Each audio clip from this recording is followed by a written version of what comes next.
घर में बीमारियां बहुत रहती हैं, होलिका में चंदन की लकड़ी डालनी चाहिए। आजकल जो सबसे बड़ी बीमारी चल रही है, कोई भी घर ऐसा नहीं है जिस घर में व्यक्ति बीमार नहीं है। पहले से नहीं हुआ करता था, पहले इतनी बीमारियां नहीं थी। तो जिनके घर में बीमारियां बहुत हैं या जिनके शरीर में बीमारियां बहुत लगी हैं, उन लोगों के लिए सात्विक एक जो होली का उत्सव है, उसमें एक सात्विक उपाय आप कर सकते हैं, बहुत महत्वपूर्ण है। होलिका दहन जो है ये अपने आप में विशेष रात्रि है। आप समझ लीजिए कुछ रात्रियां बहुत विशेष हैं।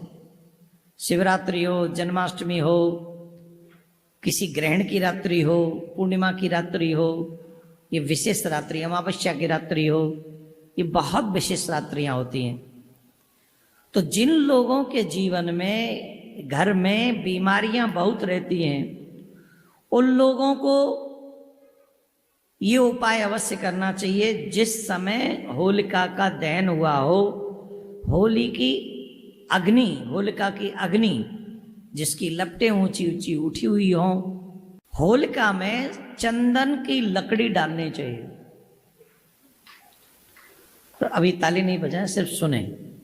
चंदन की लकड़ी होलिका में डालकर होलिका की परिक्रमा करके अपनी बीमारी और अपने घर वालों की बीमारी के विषय में प्रार्थना करनी चाहिए।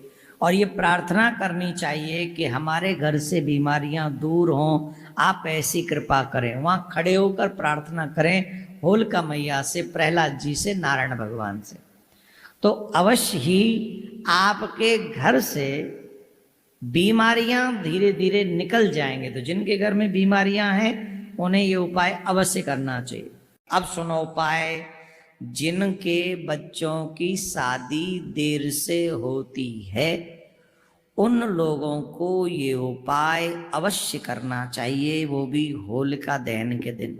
उन बच्चों के हाथ में 5 हल्दी की गांठें दें।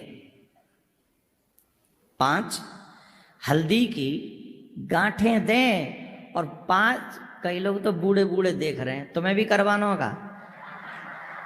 बड़े ध्यान से सुनने। हाँ बताओ भाई, जिसकी शादी अगर हो गई है, अगर उसने कर लिया ना ही हो पाए तो शिकायत मत करने आना, तुम्हें दोबारा देखने वाले आ जाएंगे लोग। हाँ, कहीं फिर हमारे ऊपर माथे मर दे होगा चू ना, तब नहीं बनेगी बात। गोयल जी,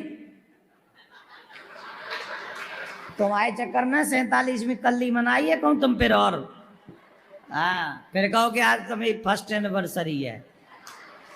तो ऐसा कुछ नहीं करना है, सभी ध्यान से सुने। जिनकी शादी में विलंब हो रहा है उनको ऐसा करना है।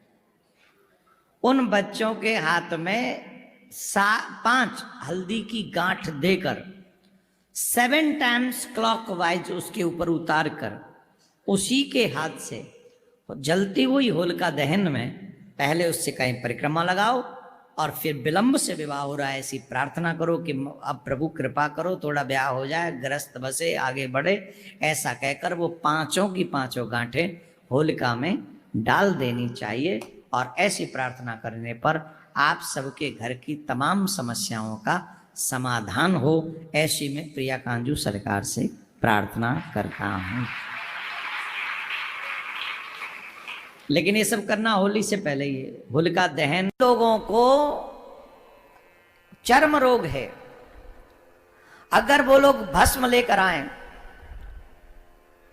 और उस भस्म से अपने अंग पर, उस अंग पर लगाएं जहां चर्म रोग है, तो ऐसा माना जाता है कि जैसे ही होलिका की भस्म अंग पे लगेगी तो होलिका की भस्म इतनी शक्तिशाली होती है कि भस्म में शरीर के अंदर स्थित दूषित द्रव्य सोख लेने की क्षमता होती है। जो दूषित हमारे कीटाणु हैं या कुछ भी हैं, उन्हें सोख लेने की क्षमता इस भस्म में होती है। इस कारण ये भस्म लेपन करने से कई प्रकार के चर्म रोगों को दूर कर देती है। तो चर्म रोग जिनको हो, उन्हें इस भस्म को लाकर